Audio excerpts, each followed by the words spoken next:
Okay.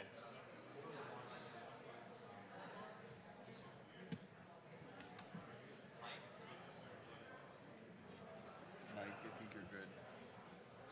Good? All right. Hello. Thank you everyone for waiting. We are now ready to start. I want you to know that there are 3 languages that will be spoken on this panel. So for your device, if you speak English or Spanish, please be on channel A. If you speak Portuguese, you should be on channel B. Thank you everyone for coming to Surviving Together. My name is Mike Prysner. I'm an organizer with the Answer Coalition, also a journalist with a show called The Empire Files. And I'm just going to give some opening remarks to give some context to the panel that you are about to hear. So I do not think I need to go into the state of climate catastrophe, how dire the trajectory is that we are on, how many species and how much biodiversity is on the verge of extinction, being forever erased from the long story of existence. I do not need to explain to you how it is no longer something that is talked about as a thing that will happen to future generations, but a crisis that is occurring in all of our lifetimes.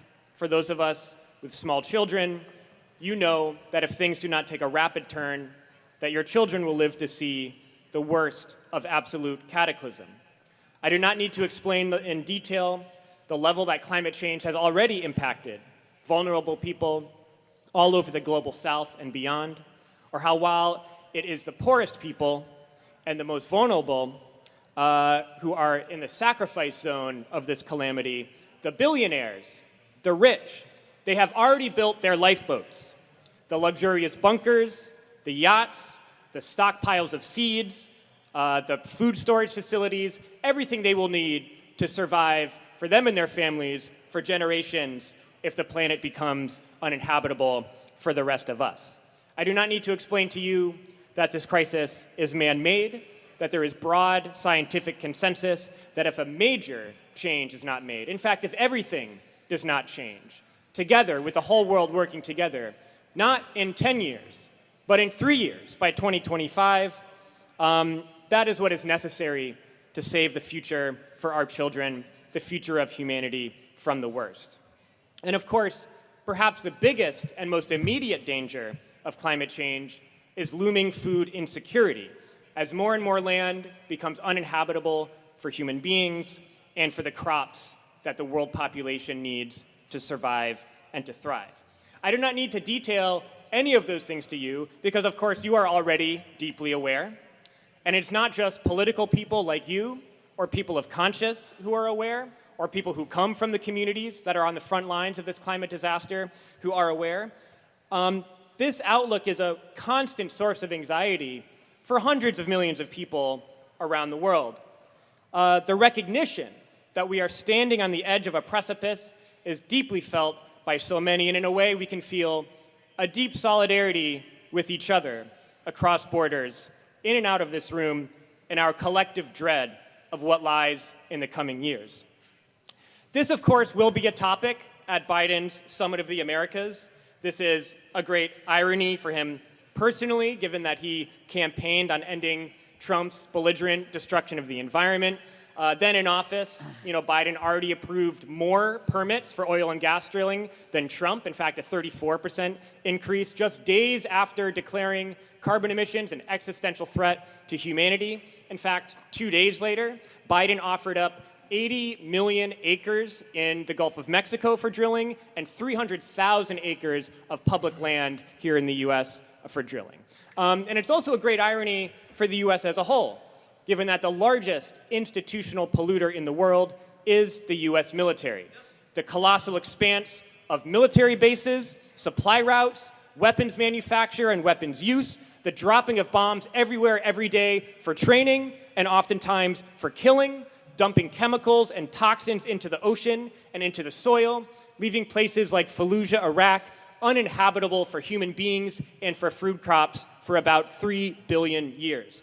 And in fact, in our recent investigations with Empire Files, we find that US officials, even the green officials, members of Congress, governors across the country, they say that the US military is actually the solution to confronting the climate crisis, because they're going to need a bigger military to deal with the war and refugees that they accept as an inevitability. And it is not just direct carbon emissions and pollution that is destroying the Earth from the Pentagon, but the use of this military machine to impose on other countries planet-destroying mechanisms of resource extraction. For example, why was it that Texaco and then Chevron was able to dump tens of billions of gallons of oil waste into the pristine Amazon rainforest? Well, because the Pentagon and the CIA overthrew a government in Ecuador that they did not like and installed a dictatorship that the first thing they did was tell Texaco they could do whatever they want without any restrictions to that habitat, to that rainforest. But US officials and their junior partners who are participating in this so-called Summit of the Americas say that they have the solution for what lies ahead. And to see what they mean and what their solutions are, you have to decode their language a little bit. I would guess that the word that you are going to hear used most often at the Summit of the Americas is the word democracy. But when they say democracy, we know they don't really mean democracy. I mean, they are happy to support dictatorships, police state monarchies, rigged elections all over the world, as long as those regimes fall in line with Washington, the Pentagon, and with Wall Street. So what do they really mean when they say democracy? They mean capitalism. If you replace the word democracy with the word capitalism when they speak, you get a much more honest and accurate statement of what they believe is their solutions and their vision for the future. They believe that despite what lies ahead, despite the undeniable fact that everything must change in the next few years, a situation you would logically think would require entertaining all possible solutions, they believe that whatever solutions are available, whatever solutions have at our disposal, they must follow one rule and one rule only, that those solutions must respect the rights of capitalism, the rights of a social order that puts ownership in the hands of a few, and an economic system driven by what is profitable. And not only that, but what can maximize profits. That's why when you hear from US officials, even these green officials, they talk about how great the companies are and their research development. They talk about tax breaks for buying electric cars and for companies that are building solar panels, putting more money into corporate research and development. This is their vision for how to solve the threats of food insecurity and climate crisis ahead. We know that it is the drive for profits itself that put humanity on this precipice, and that is not what can save it. It's absurd to think that the same thing that got us here is going to be our savior, especially at a moment like this when the clock is running out. What they really want is to replace one form of resource extraction with another, one form of resource theft with another. Corporations that mine copper and lithium want to supersede corporations that drill for oil and gas. It is a battle that they want to wage among themselves, which is not in any way a serious approach to solving the crisis, a crisis of this scale on such a short timeline, and does nothing but find new ways to exploit and destroy the land of poor and indigenous people. Biden's summit and its proposals won't change anything that caused this crisis in the first place. The issue of saving the planet is not separate from the political struggle, but it is not just about diagnosing the problem. Capitalism and imperialism, militarism is killing the planet, that is undeniable, but it is not Biden and his partners at his summit that have the solution, and it's definitely not the corporations that have the solution. The answers are right here in this room. This room contains the vision for how to change course and how to build a sustainable economy that functions in harmony with our planet and with all living things around us, including all human beings. And I just want to conclude with a story that I think is appropriate. Perhaps the most widely celebrated form or example of conservation and environmentalism by the US government is our national park system. Of course, our national parks are quite beautiful, and I encourage everyone to see them if they can. And if you go, you will see uniformed government workers who are protecting the forest, protecting the environment, making sure you don't litter, and all of that. It's all very idyllic and beautiful. And if you ask most Californians what their favorite national park is, most of them them will probably answer Yosemite. Yosemite is an epically beautiful place, but it's an even better example of what our message here is today. Yosemite was once home of the ʻāina people. In 1851, US militias violently expelled all of those people, burned their villages to the ground, and in the name of conservation, the US government stepped in to protect the forest. But the ʻāina people had a highly advanced method of maintaining the health of the forest and the food security of the forest in a way that, we lost some power. That they did controlled burns, and they did all these things that were built off of centuries of a relationship with the land that ended as soon as the US government stepped in, and now Yosemite deals with a scourge of wildfires that impact not everyone in the state because the smoke from those fires even reaches down here in Los Angeles. And so these highly advanced systems of harmony created from, as I said, centuries of that deep relationship with the land were considered primitive. And then we have what we have today on the brink of catastrophe. And that same government were expected to be the ones to solve the climate crisis. It is not big budget technological powerhouses functioning under a system of profits that contains the answers, or big agribusiness like Monsanto of all companies. It is human ingenuity and cooperation, human connection and care, tapping into the wisdom of the past with a vision for the future. And our speakers today are representatives of that spirit. Representatives of what is possible if we put people and people's movements in command instead of billionaires and corporations in command. And so without further ado, I think it's appropriate to first see a video from someone who is really a giant in this field of building economically sustainable and harmonious food security, Dr. Fernando Rafael Funes Monzote from Cuba. He is a distinguished agroecologist from Cuba who spent the last 20 years working to meet the challenges small-scale farmers face through large-scale agricultural approaches. Dr. Monzote concluded that it's possible to produce enough food for the Cuban people with just half of the existing agricultural lands with low environmental impacts. In collaboration with other scientists, they computed a system called Energia 3.01, which enables energy balance calculations in agroecosystems. And this has been, it was so successful, it's been applied in 20 other countries as a way to design and manage energy-efficient agricultural systems. And so, unfortunately, he was not able to come as the U.S. blocked many people from Cuba from coming to this summit, but we're going to watch a short video from him before we hear from our speakers.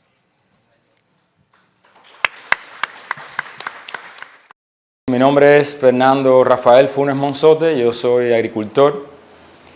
También he desarrollado una vida profesional, académica durante alrededor de 25 años y hace 10 años decidimos comenzar un proyecto de vida en el campo. Quiero agradecer la invitación a este panel de soberanía alimentaria y justicia climática. Un tema que llevo tratando alrededor de 30 años. Tuve el honor de ser fundador del movimiento cubano, junto a muchas otras personas, del movimiento cubano de agricultura orgánica y agroecología en Cuba a principios de los años 90. Específicamente ahora en el año 2022 estamos cumpliendo 30 años de la fundación de la Asociación Cubana de Agricultura Orgánica, que tenía los propósitos de contribuir a rediseñar el modelo cubano de agricultura sobre bases agroecológicas, persiguiendo la soberanía alimentaria como un propósito fundamental.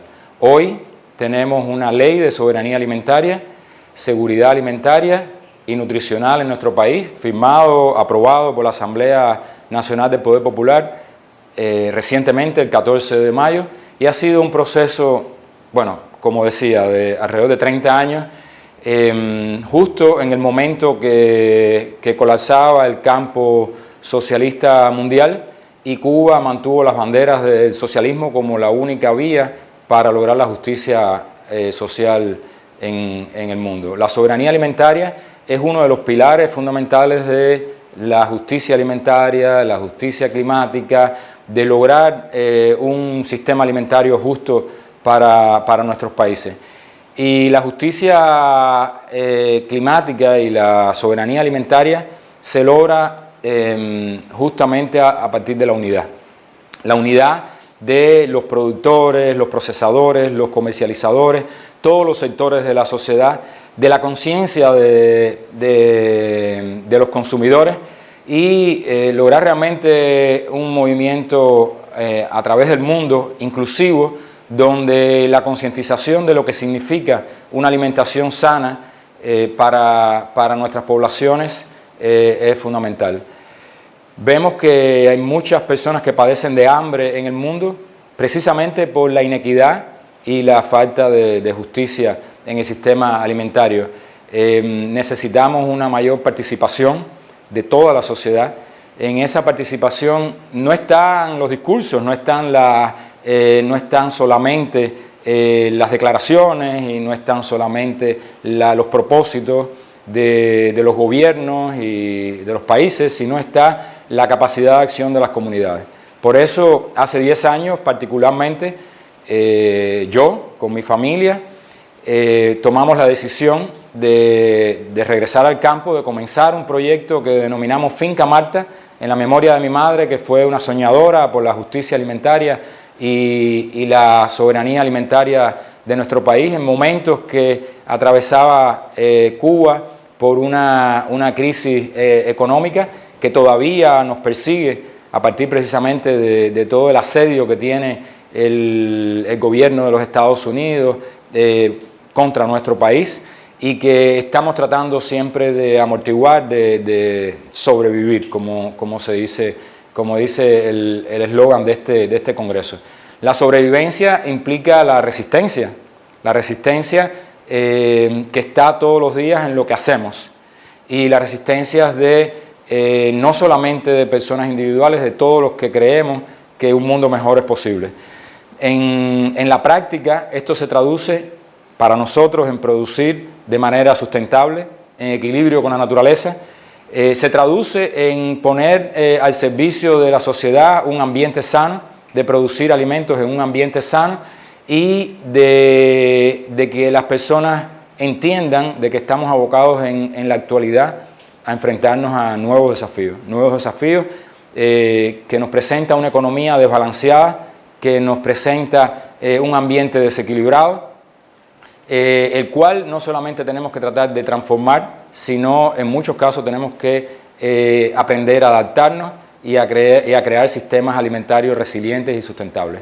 Así que este es nuestro mensaje desde Finca Marta, nuestro proyecto agroecológico familiar, desde nuestra provincia de Artemisa, nuestro municipio, pensando siempre en una agricultura local, desde nuestro país, Cuba, y hacia la humanidad, para entender que no es una cosa que podemos hacer en naciones o comunidades aisladas, sino que es un trabajo y un esfuerzo de todos. Muchas gracias.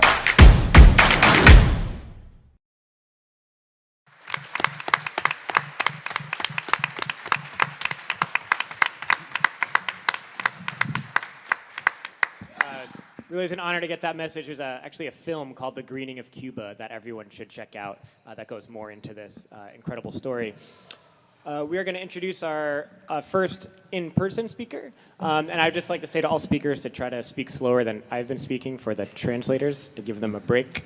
Our first speaker is going to be Big Wind. Big Wind is a two-spirit member of the Northern Arapaho tribe from Wind River Reservation. At a young age, Big Wind recognized many injustices and degrees of oppression within their community. They became involved in youth and climate leadership at the age of 13, and then when they learned environmental racism happening near their home. Since then, they have worked on numerous campaigns throughout so-called Indian country, including No DAPL, and I think about 3 years at Stopping Line 3, and currently working with organizing a communications associate for the Indigenous Land Alliance of Wyoming. Please welcome Big Wind.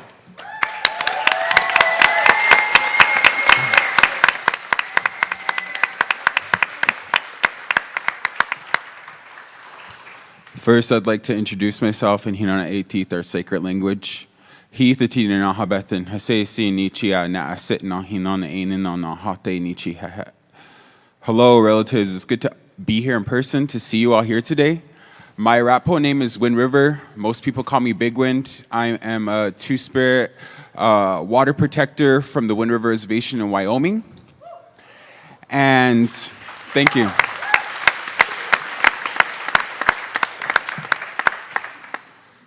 From the beginning, indigenous people have tried to teach settlers how to live on the land.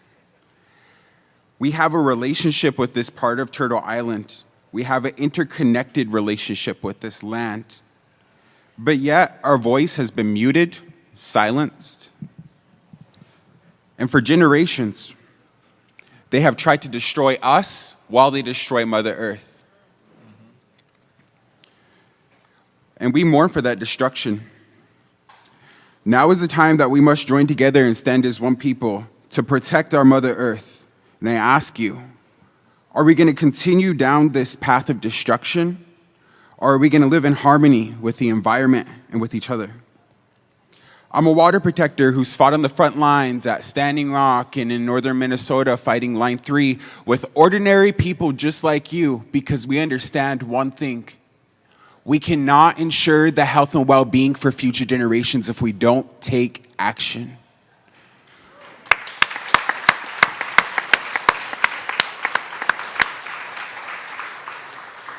Previous to the indigenous-led water protector movement, divestment strategies was about $4 billion in 2016.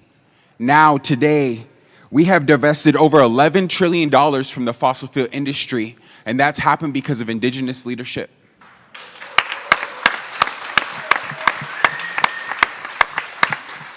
Not only has a No DAPL campaign rippled out into main consciousness, but divestment can work from any level, personal, community, and larger institutions. And Native youth are the ones that made that difference and are a part of the larger solutions of the survival of all of our species. Global inaction on climate change is creating catastrophic climate apartheid, in which it protects the polluters and the people who have fewer resources causing the least amount of pollution are experiencing the most burden all around the world. 80% of the world's biodiversity is protected by indigenous people, while we only make up 4% of the human population. And that's not by coincidence. That's because of our interconnected relationship that we have with land. Many have become accustomed to accepting Western climate science while often excluding traditional ecological knowledge, which fails to recognize that we need blended knowledge, collaborative solutions, and structural changes to mitigate and adapt to the current climate crisis. For a millennial, we have all relied on a stable climate for our way of life. From the way that we hunted and gathered food and our medicines, now that is all at risk. The summer of 2020 was the hottest summer on record and can be expected to be the coolest summer when we're looking at projections over the next 100 years. We're gathered here today because within our lifetimes, our lives depend on it. And we have a duty to act because our home is on fire. No more business as usual. Now I'm going to share a story with you to give you a window of why I'm a part of this movement. I want you to imagine that you're waking from a deep sleep. And as you're opening your eyes, you see the orange and pink hues tint the very edge of the horizon. You are in a teepee, and you can see the sky through the open flaps. As you're waking up, the birds are chirping, the women are laughing, children are playing, you smell food and campfire, and you hear an indigenous woman joyfully shouting, "It's Indigenous Peoples Day! Rise with the sun! We are meeting at the South Gate for morning prayer. Gake, get up, it's a new day." As we're meeting at the South Gate for morning prayer, we hear that there are invaders coming to desecrate sacred places. People are buried there. People pray there. People have picked their medicines there year after year, and to think that it wouldn't be there for your great-grandchildren, you decide to venture out with your family. You're one of the first in the ground. Tobacco ties are wrapped around a teepee as the teepee goes up. 28 people go into the teepee, and as hundreds of people have gathered all over from the territory, all over the world, in the ceremony of the unification of the condor and eagle. You're asked to be the eagle in the ceremony to represent the tribal people from the north. Tribal people from the south come and do a dance to join those forces together. From Alaska to Argentina, Canada to Chile, we were represented there. As you're praying there, dancing, singing, chanting with your family, armed soldiers arrive en masse by the road. In the Arapaho language, these people are called tokte hiha, which means those who tie you up. They tell you that the land has been purchased. They tell you that even though you're from the very land that you stand on, you're no longer welcome. And they threaten to arrest anyone who decides to stay. Emotions running through your head, you're looking for your little sister as you're making it to the hillside. When you make it to the hillside, you notice that your little sister's with those 28 others inside the teepee. Your sister's the first one arrested. They slam her to the ground and then drag her away. How can you not protect your sister? How can you not protect the land? I'm here to tell you that the events that took place in this story, it wasn't 100, it wasn't 50. It was 5 years ago on October 10th, 2016, what some people call Columbus Day. Over the next several months, more and more people will be violated by the mercenaries that protect the black snake. The black snake, it represents greed, oil, gas, other fossil fuels that we now know are fueling the climate crisis.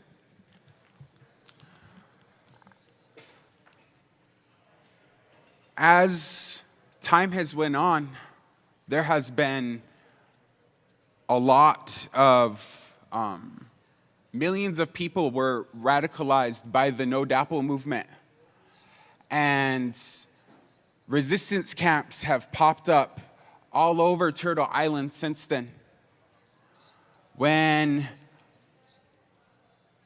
I answered the call to go out to Standing Rock, right after I was acquitted of my charges at Standing Rock, I went out to Line 3 up in northern Minnesota. Literally the same day that I had court, I was invited up there, and I decided to live there for the next 3 years of my life. One thing that was different about Standing Rock versus the Line 3 campaign was we were, at Standing Rock, there was 10,000 people on a 50-acre plot of land. And over at northern Minnesota, there was over 330-mile stretch of land that was being occupied not just by one camp, but several camps that were started by indigenous Ojibwe and Anishinaabe women. And you can tell, as a lot of indigenous people, women are the backbone of our societies. We have matriarchal societies. And the fight that was happening in northern Minnesota, it was led by women. It was led by queer people, two-spirit people. And that's the people who were taking the risks, who were doing the organizing, and who were doing all the caretaking. When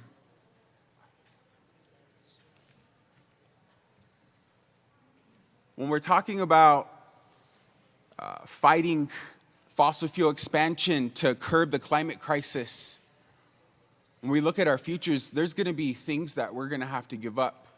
The future comes with great sacrifice.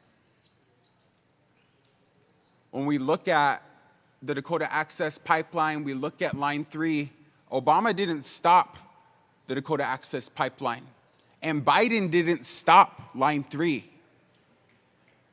But you know what worked? I'll tell you what, we went to the Public Utility Commission hearings. We signed those petitions. We talked to those so-called elected officials.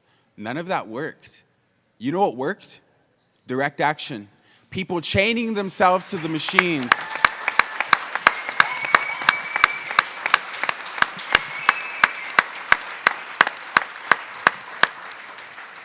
People chaining themselves to the machines. People locking themselves to equipment. People crawling into pipes. Today marks the 1-year anniversary of one of the largest demonstrations that happened up in northern Minnesota, where over 3,000 people showed up to support the matriarchs that were leading the camps up there. And overnight, our arrests nearly doubled. Over 1,000 people got arrested up in northern Minnesota. And I want to conclude with this. The Line 3 and Dakota Access Pipeline might be built, but this fight is not over. It continues with yourself and your personal commitment to fighting for water, land, and our people for the next 7 generations. Ho ho.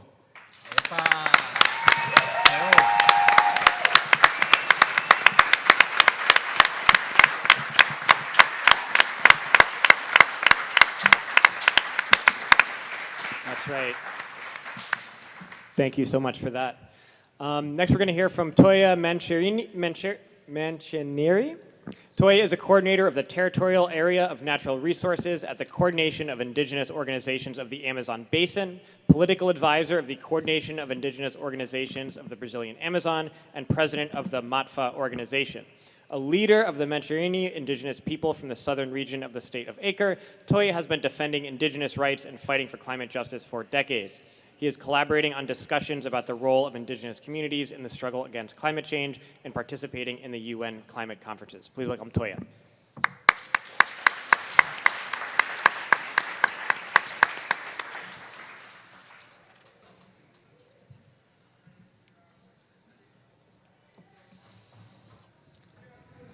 Primeiro de tudo,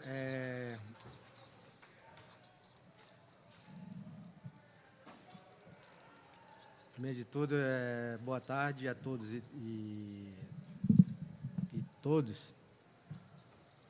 Fazer parte desse painel para nós da Amazônia brasileira é bastante importante.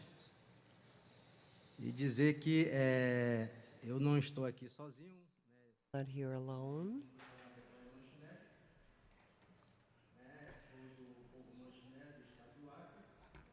Eu sou do Acre, north of Amazonas, Amazon.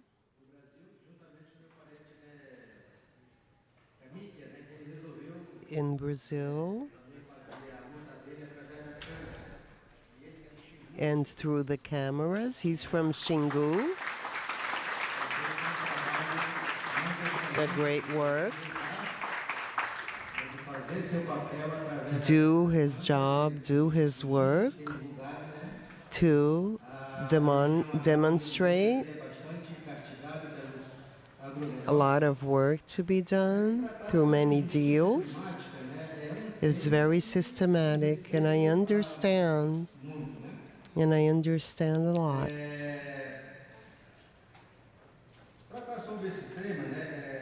Through this theme about the climate change, we can work through the forests. The forests, it's very important. It's very important because there are everyone, the pharmacy, drugstores, the bank, the economy, and the knowing of our ancestrals. If there's no state of political and the environment and doesn't protect about these people, the resources of this region, the deterioration of the situation. And then, how does it stay? The climate, the justice climate, how does it stay? The indigenous people with the people, about knowledge about these people, the tradition, about the plants, my people, the people that dominate the traditional medicine. Who does it do it? The woman.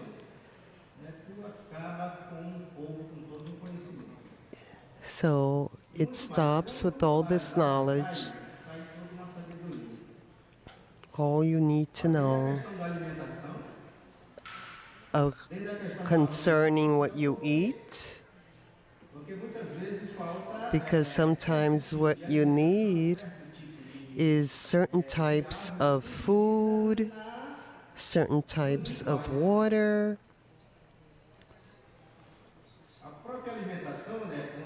The proper food, when they put down the forests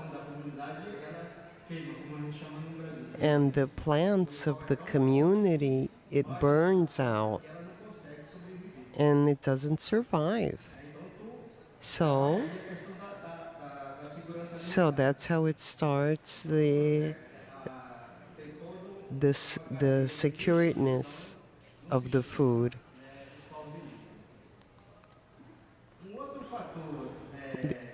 The other factor is also very bad of not participating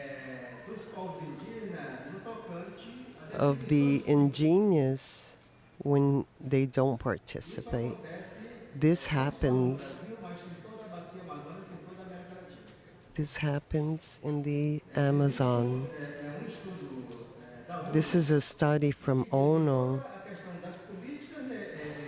the political situation. So the woman and the kids, and more than the women of indigenous people, that's who suffers more. So it's necessary that we should, all of us should,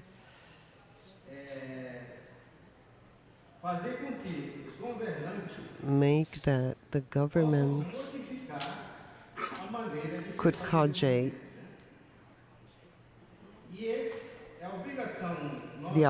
our obligation, the majority, not the minority, the majority, thinking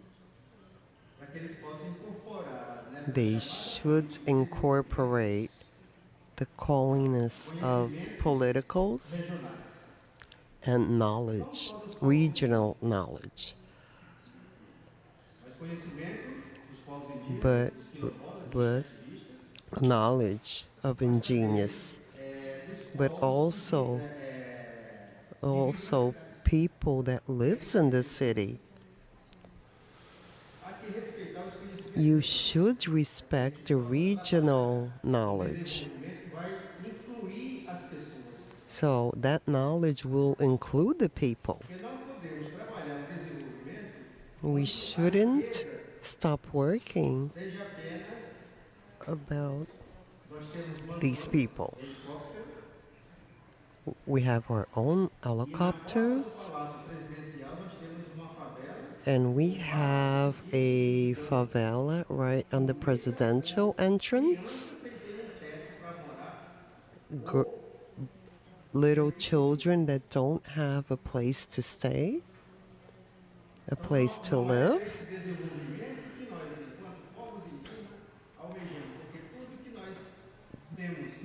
All we need and all we have, we share. Sharing is important.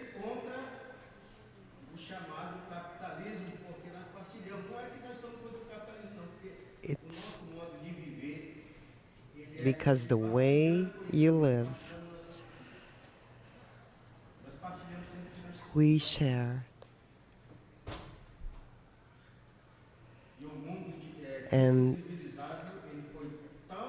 And the way you live is so mixed. The capacity, one word and another, but to lose this capacity. Lost the capacity of like hugging somebody and to like we lost that capacity. It's the moment of us like come back with this like balance, and if you want to save ourselves as a human people, otherwise we can do like good politics, we can do good laws in the Congress, but that's not going to be effective because the effective is on our heart. It's not on like the reading things that we do. It's inside of ourselves. Like we have to multiply the situation so we can win. And I'm going to finish with Fora Bolsonaro. Bolsonaro is the Brazilian president. Thank you so much, Toya.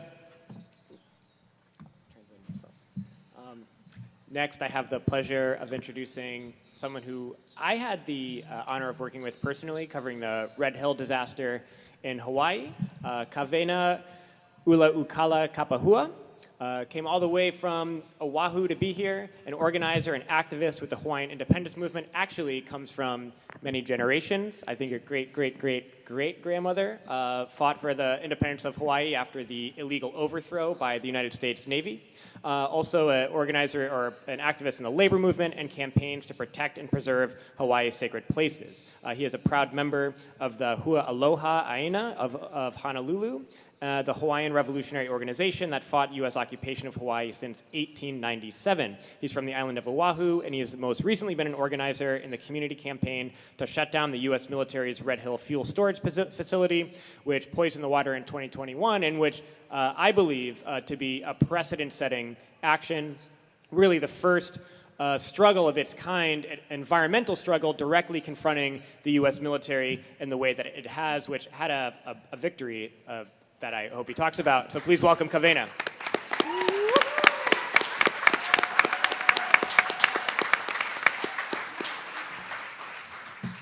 Aloha mai kākou. My name is Kawenaʻulaokalā Kapahua. I want to tell you a little bit about the place that I come from. I come from a land that has sustained 1 million of my ancestors for millennia. I come from a land where we have over 200 different names for the different types of rain that fall on our land. We have 400 different types of taro that we use to feed our people. We are one of the most biodiverse places on the planet, having different species from valley to valley. We have a vast array of aquaculture, such as Pearl Harbor, with over 20 different fish ponds with which to feed our people, and it is home to a vast field of pearl-producing oysters. Everything I just said is no longer true. Because of US military imperialism and US military pollution has devastated my homeland. When the US government overthrew my country in 1893, they seized 20.6% of all land in Hawaii. Over a fifth of all the land in my homeland is now owned by the US military. And numerous parcels of this land have been turned into Superfund sites, or sites that are so contaminated they may never be livable ever again. When the US military took this land, they specifically chose to take the land that we used for farming. They chose the land that we lived on, and they chose it because they could take away our self-sustainability, our food sovereignty, and our ability to not depend on them. They have used our land and contaminated our land with bombs from their live fire ranges, with fuel storage like Red Hill, with chemical weapons storage that they buried under Pearl Harbor, such as mustard gas and other chemical weapons banned by the Geneva Convention, of which they are supposedly a signatory, and their various construction projects. To name a few of the desecration acts of my homeland, Mokapu, a peninsula near where I grew up, they evicted thousands of people from an entire peninsula to build a massive Marine Corps base, one of the largest in the world, that just this week was fined $240,000 for ejecting raw sewage and E. coli bacteria directly into the ocean and into the surrounding communities. It is built upon fertile fishing grounds, some of the best in the entire archipelago, and upon burial grounds and sites, which they now use as bombing ranges and invasion practice. Makua Valley, they evicted thousands of people from this sacred valley. told them they would be able to go back when they were done, and then painted targets on people's homes and churches and farms and used them as bombing targets. Much of that community became homeless, houseless, and died on the streets.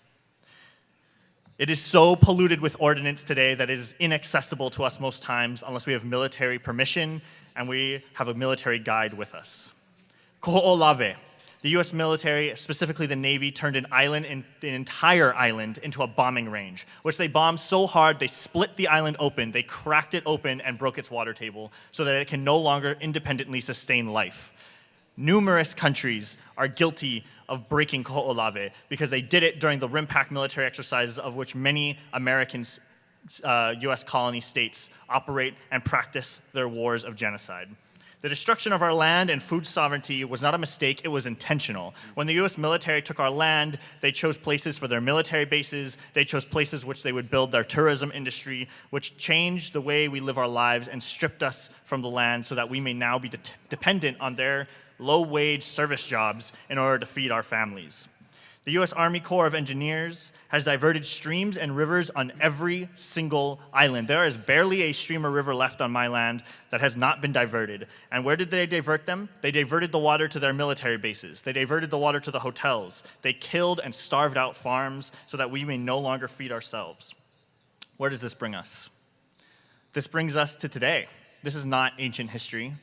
All of this struggle is less than 130 years old, but this happened just last year when, as Mike was saying, Red Hill Fuel Storage Facility leaked 19,000 gallons of fuel directly into our drinking water. For those of you who do not know what Red Hill is, it is a massive fuel storage facility of 250 million barrels of jet fuel and ship fuel, which is built 100 feet, just 100, maybe not even taller than this building, above our primary drinking source aquifer. 400,000 people drink from this water every day, myself included, my entire family included. 100,000 people were displaced from their homes when the fuel contamination happened, and thousands ended up in the ER, including children with chemical burns in the mouth from drinking the water that came out of their tap. This facility has been operating for 80 years, since 1945. It has had 76 leaks in that time. That's almost a leak a year. The US military has suppressed all information about this facility. We only found out about it in the 1990s because it was classified. And they have lied about how much fuel it has leaked. When Red Hill leaked last year, they said it leaked 2,000 gallons. That was a lie, obviously, because it came out to 19,000. And over the course of its lifetime, it has leaked 180,000 gallons of fuel into our water. We want to talk about food sovereignty. We want to talk about food, like bringing back our sustainable agriculture. Let's be clear. There is no food sovereignty with no water. Currently, the US military is ensuring that our people in Hawaii will face a deadly water shortage, denying not only us, but every single generation after us the ability to drink clean, safe water and propagate clean, safe, healthy food in our homeland. We're not talking about 2 generations down the line. We're not even talking about our kids. Everyone in this room would never be able to drink the water that comes out of the tap ever again. We're not talking about just shutting down a couple wells and hoping we can pump from somewhere else. We're talking about every stream and river that feeds itself from this underground aquifer running black jet fuel into our farms. That's the catastrophe we're facing. That's the cataclysm that's now on the table because the US military refuses to do anything about this. And this is not just the Hawaiian people they're doing this to. They've been doing it to us for 130 years. Last year when they poisoned 100,000 people and sent thousands to the ER, most of them were US military troops. Most of the people who were poisoned were those who lived on the military bases, many of them children and military families. Which, of course, means that they got very little restitution from their employer who decided to poison them. In any other industry on this planet, if an employer poisoned their employees, there would be hell to pay. This is also a labor issue because all of us will have to continue to work and try to survive through this climate catastrophe, which is of human making, which can be stopped. And we know how to stop it because, as Mike said, in March of this year, the US military, specifically the DoD, conceded to the movement of the people to shut down Red Hill once and for all.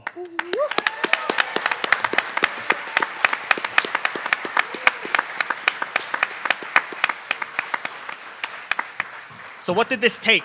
When we took back Kaho'olawe, it took years, it took decades of people risking their lives. It took 2 people martyring themselves to take back that land from the US military and get them to stop bombing. It has taken decades of people dedicating their lives to forcing the military off the land. For Red Hill, what did it take? It took us shutting down Pearl Harbor and putting the base into lockdown so they knew how serious we were. Mike and I were there that day, knowing that the MPs were panicking at seeing such a force of Hawaiian people at their gates, holding down the line and ensuring that everybody in Hawaii would have clean drinking water. And what else is this going to take? Those fuel tanks still have fuel in them. I've been in this facility. It is a monstrosity. We must kill it before it kills us.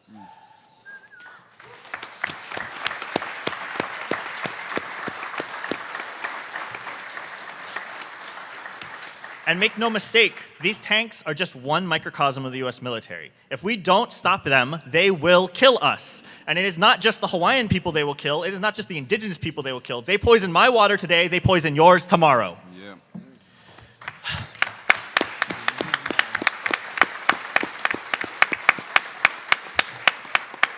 There's still fuel in these tanks, and we must force them to defuel them immediately. Not tomorrow, not next week, not next year. It needs to happen now. Every day these tanks operate, we leak 15 gallons more fuel into our water. Just in April, there was another catastrophic leak. Like I said, I've been in this facility. Do you want to know what their leak protocol looks like? It looks like Home Depot buckets under every valve under this facility. And I'm not talking big Home Depot buckets. I mean like the like half-quarter kind that they put under there. In order for us to stop this, we must look at extreme solutions. We cannot continue business as usual. So what does these solutions look like? It looks like land back. It looks like political upheaval and change to put the people back in power so that the billionaires, the corporations, and the military no longer has sway over our land anymore.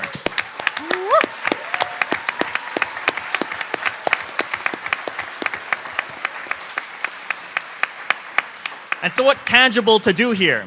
In 2029, 46,000 acres of Hawaiian stolen land under military control is coming up for lease renewal. This land has been under military control under a 60-year lease for which they pay $1 single US dollar a year for. $1 single dollar for 46,000 acres of land. And what do they do with this land? They pollute.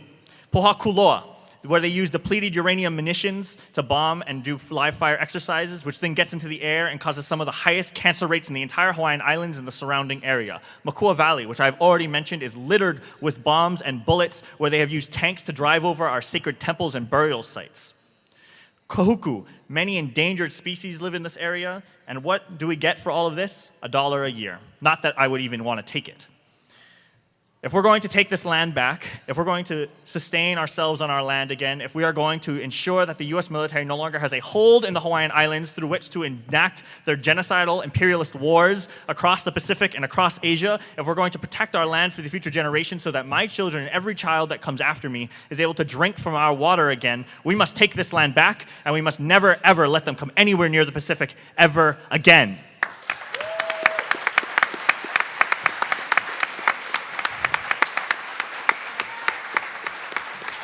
At the end of this month, the US military and the US Navy will convene RIMPAC, a massive military exercise of over 28 countries, all with horrible, horrible human rights records. With many of the people in this room, your nations are represented at this. What are we going to do to take this land back? It means forcing your countries to stop cooperating with the US military. It means supporting Hawaiian initiatives to take this land back and force them off our land. It means being in solidarity with this and ensuring that you do your part, because when the US military comes to Hawaii, they're not appearing out of thin air. They're coming from California, they're coming from Washington, they're coming from Oregon, they're coming from the US West Coast, and in order for us to fight this behemoth of global catastrophe, we have to stand together, because the only thing that'll defeat Red Hill and defeat the US military is united people power, because the only thing they fear more than themselves is the people united who can never, ever be defeated.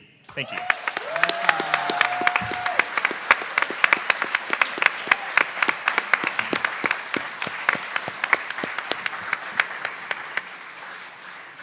Thank you, Kawena, for showing us what is possible in struggle against the military and showing us what is not possible, which is the U.S. military somehow being a solution to climate change because they're going to put some solar panels on some of their bases or something. And of course, for demystifying the fantasy that most on the mainland have about Hawaii as a playground, a wonderful playground for tourists. and telling us the real story. Next, we're going to see our final video from someone who unfortunately could not be here for health reasons, Rosemary Witchell. Rosemary is a member of the Landless Workers Movement of Brazil, the MST, holds a degree in history from the Federal University of Paraíba, and has a specialization in agricultural residency, Masters in Territorial Development in Latin America and the Caribbean. And please enjoy the video from Rosemary. Em nome do MST, queremos agradecer a oportunidade e assim saudar com afeto a nossa mesa e aos camaradas que participam da Cumbre de los Pueblos, que se propõe a debater essa temática tão relevante para o momento histórico. A temática alimentária e ambiental fazem parte da crise estrutural gerada pelo modo de produção capitalista. Disso não temos dúvida. Esse modelo de sociedade que não tem mais nada a propor à humanidade, senão mais fome, desnutrição e um expressivo contingente da população humana, cerca de bilhões de pessoas, em condições de vulnerabilidade. Vivemos uma profunda desigualdade social, uma destruição ambiental, violências e guerras de todos contra todos. Por isso, uma nova sociedade se impõe ante a irracionalidade e a barbárie do capital. E aqui, desde nosso país e desde o MST, queremos denunciar o genocídio promovido por grandes empresas do garimpo e em acordo com o governo brasileiro contra os povos indígenas da Amazônia. Denunciar o aumento da fome e da violência contra os e as trabalhadoras e trabalhadores. A crescente violência e misoginia contra as mulheres, a homofobia, o racismo, tendo como figura máxima dessas desprezíveis posições o presidente da República do Brasil e seus algozes. Vamos escutar o nosso último apresentador. Eu gostaria de Environmental Justice at the Liberty Hill Foundation and a member of Stand LA, an environmental justice coalition of community groups that seeks to end neighborhood drilling to protect the health and safety of Angelenos on the front lines of urban oil extraction. Stand recently won a sweeping phase-out motion in January and is currently fighting for subsequent remediation of impacted lands. Previously, Andreas worked in Paraguay, focusing on food resilience and mining contamination with rural squatting communities and with climate migrants and displaced miners as a paralegal at the Homestead ERC detention camp. Please welcome Andres.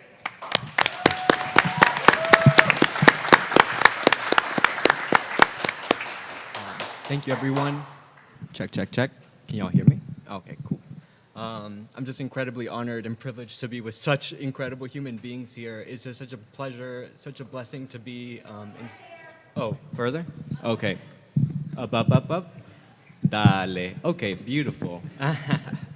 So Stand LA, or Stand Together Against Neighborhood Oil Drilling, started in 2013 with 6 CBOs, frontline communities, all working at different points from Harbor area to South LA to the West Side to East LA, all addressing a common issue, right, which is the contamination and the placement of oil and drilling sites in Black and brown communities throughout Los Angeles.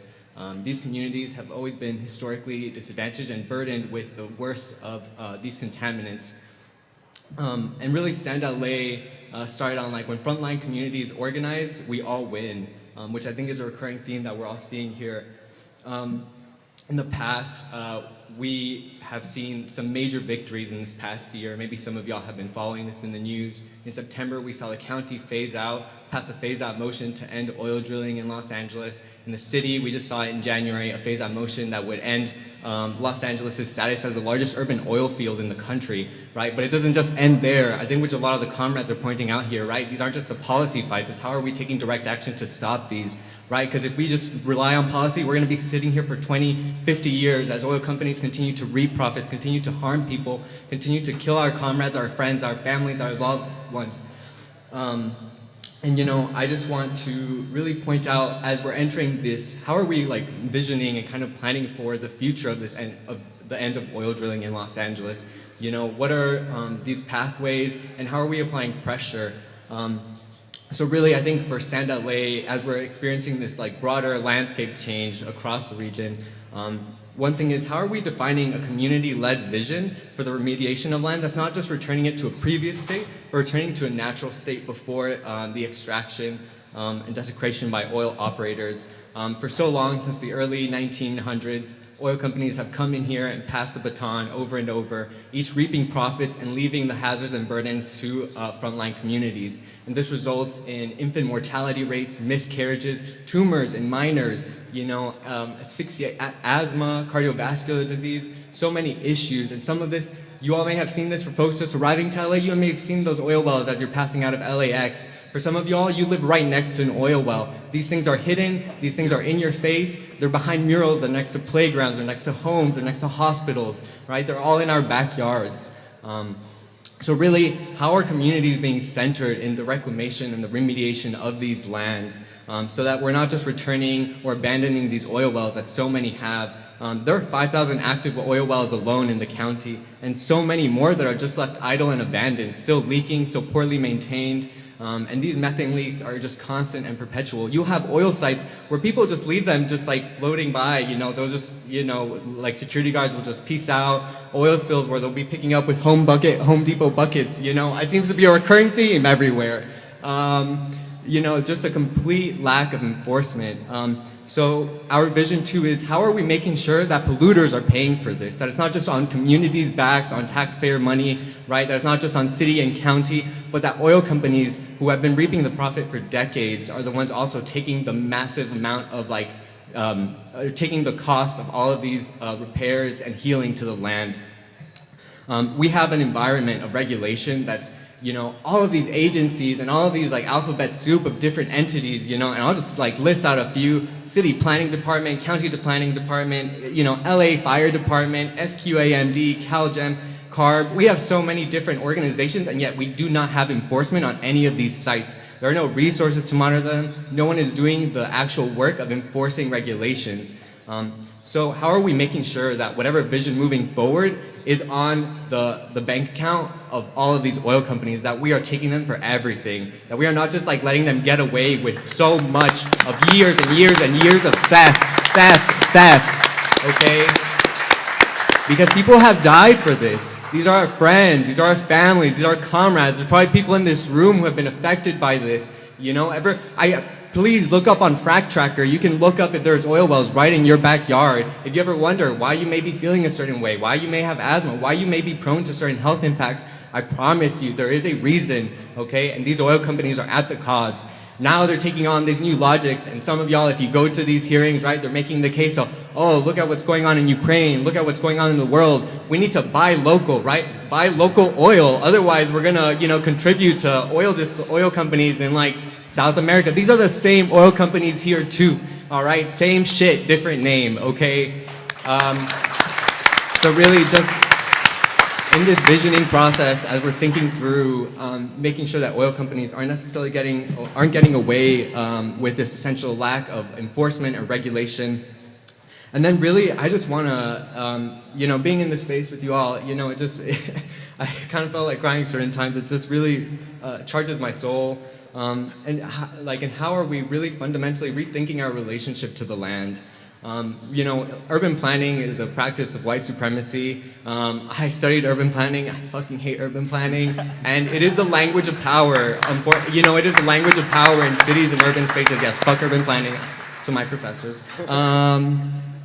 Sorry, such a potty mouth today. How are we really fundamentally rethinking our relationship to land, right? Where we're not placing, oil wells, industrial uses right next to a daycare, to, daycares, hospitals. You have the Murphy site, the Jefferson site. Those are just a couple blocks away in South Central, University Park. Has anybody passed by Jefferson? Has anybody seen Murphy site? No, maybe, kinda? It's there, yes? Yeah, it's hidden up, right? But it's present. Look it up, I promise you. And if you look around, because of so many years of oil extraction, it becomes harder and harder to dig through. So if you want to access more and more oil, you have to pursue more radical and extractive practices, like acidification of the land, right? Basically loosening up all of the segments through the most worst chemicals that can exist on this planet. And what this does, it kills the land. You literally see the grass die. You see children, coughing up their lungs out. you know, right next to where all of these people live. You know, but there are precedents, and I think the future right now is beautiful. I'm just incredibly privileged, incredibly blessed to be sharing this space with the comrades, because there's a coalition built around intersectionality on like how are we not just addressing like public health, but in this re-visioning of the land, how are we rethinking our relationship to what it can be, right? How can communities take back that land, build land trusts, really lay out a vision for it. And there's so many precedents too across Los Angeles. We have Clean Up, Green Up, which has seen community-led processes to essentially minimize concentration of like industrial land uses. And also Food Policy Council, strongly recommend y'all look them up. They might even be here. Inclusive Action, LA Can, I see y'all. Who have like started pushing for things like good food zones, urban agricultural zones, legalized food vendors. These are some examples of ways that we can really rethink of bringing in different ideas to the table on how we can lay out this vision. You know, right now a lot of communities, CBOs, and to folks in Sand LA, that's Esperanza Community Housing, that's Redeemer Community Partnership, that's Black Women for Wellness, that's, you know, Physicians for Social Responsibility Los Angeles. So many incredible organizations, Community for a Better Environment, who are really rethinking what that relationship can be to reclaim brownfields and convert them for community uses, where we're not just selling them off to luxury housing, right, or to any of that bullshit, so that we're really centering on the needs of folks beyond just public health, but also housing, food security, you know, education and other services. And I just encourage you all to like, you know, look up what's around you, see who the comrades are organizing in your spaces. Sand LA is a coalition, but it's also highly localized with folks working at different intersections throughout the space, throughout Los Angeles. And yeah, I think that's pretty much all I got. Thank you.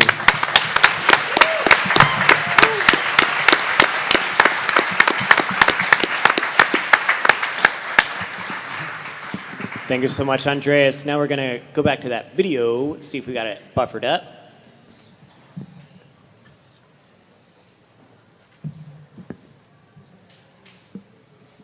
Em nome do MST, queremos agradecer a oportunidade e assim saudar com afeto a nossa mesa e aos camaradas que participam da Cumbre de los Pueblos, que se propõe a debater essa temática tão relevante para o momento histórico.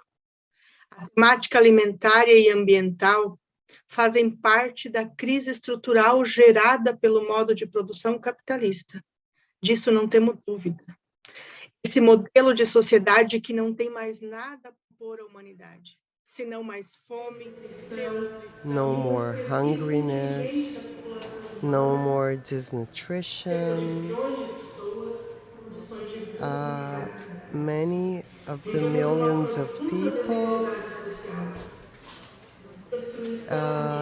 not equal social, equal society, destruction, environment, desnutrition, violence, wars against everybody.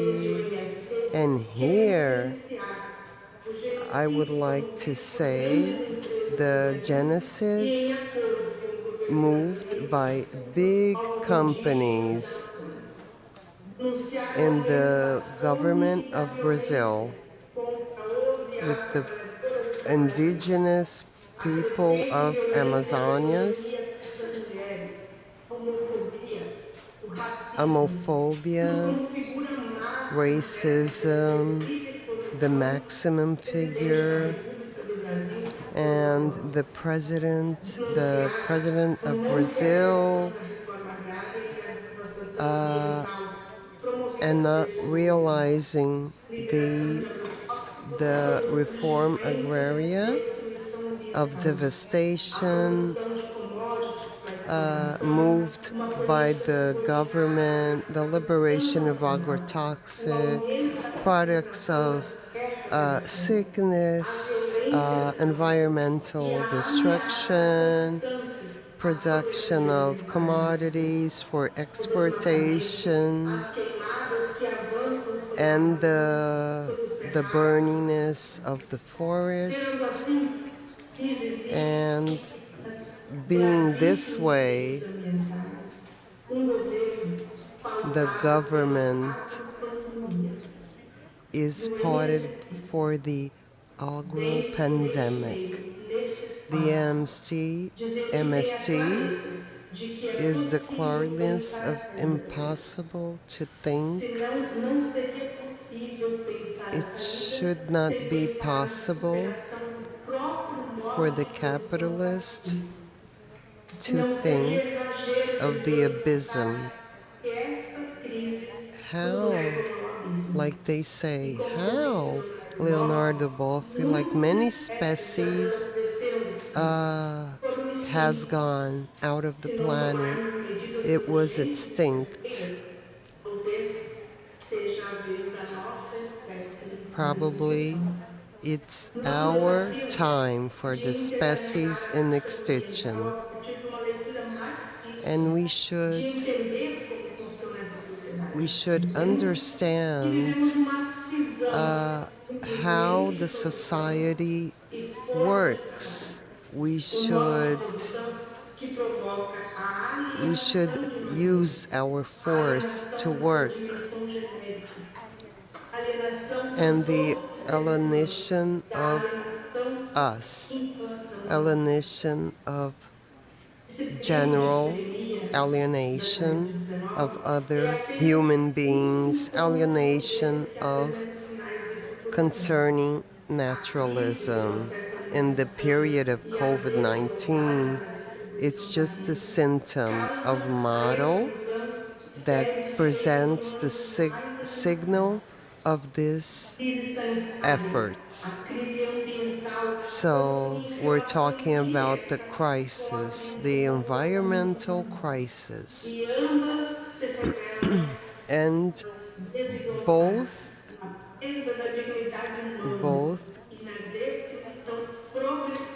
should the responsibility to do this. It's fundamental to do the restoration and anti-racist and feminist, because they don't produce food, healthy food, and relationship with sickness. We should take care of how we should establish the values, the human values in respect. How we should do this. We need the change with the ecology, like the production of models and preservation. So this means what? This means to disseminate the plants, take care of the forest, and each flower, each fruit, each trunk, as the socialism. Pode pegar aqui, vai me dar um acesso de tosse.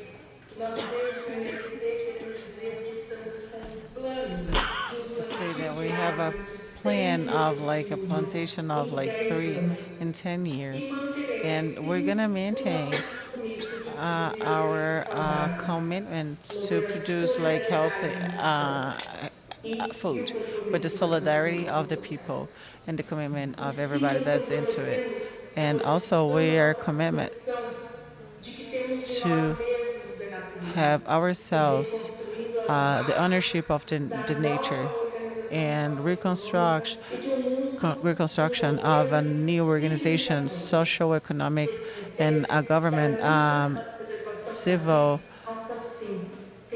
and then also preserve the nature, because that we not have a second chance to do. So the construction of the Reformation, the agriculture Reformation, is a very special commitment with the nature and the movement.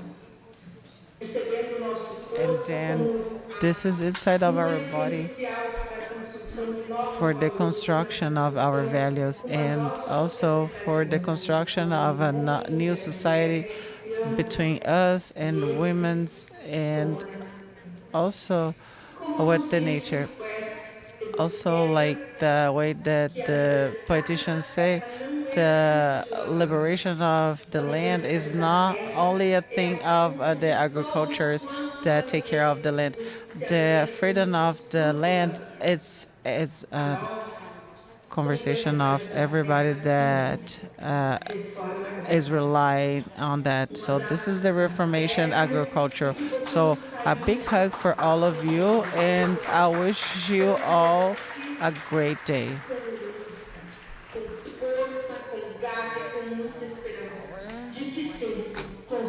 In power, we will be able to get like a word for all of us. Thank you.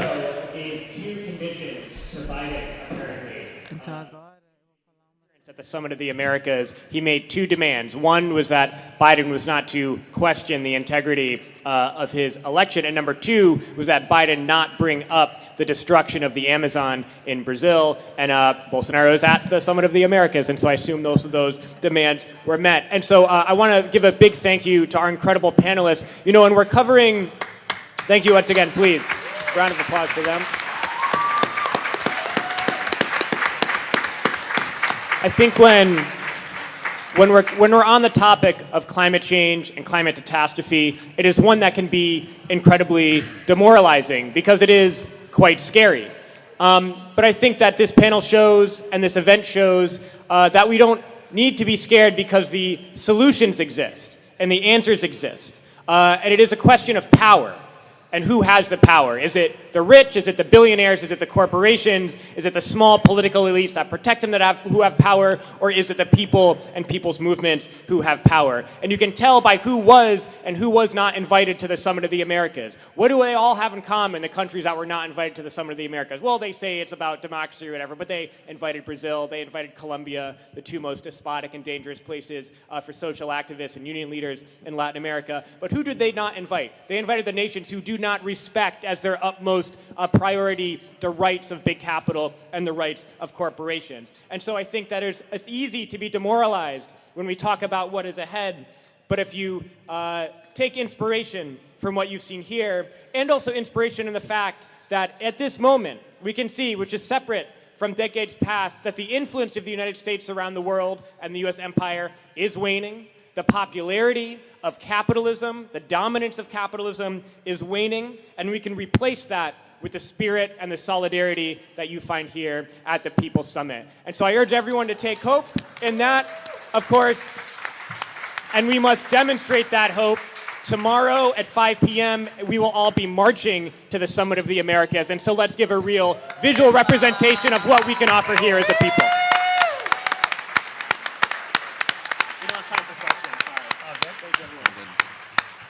What are you doing? The land is under attack. Stand up, fight back. What are you doing? The water is under attack. Stand up, fight back. What are you doing? Our people are under attack. Stand up, fight back. What do we do? Fight back. What do we do? Fight back. What do we do? Fight back.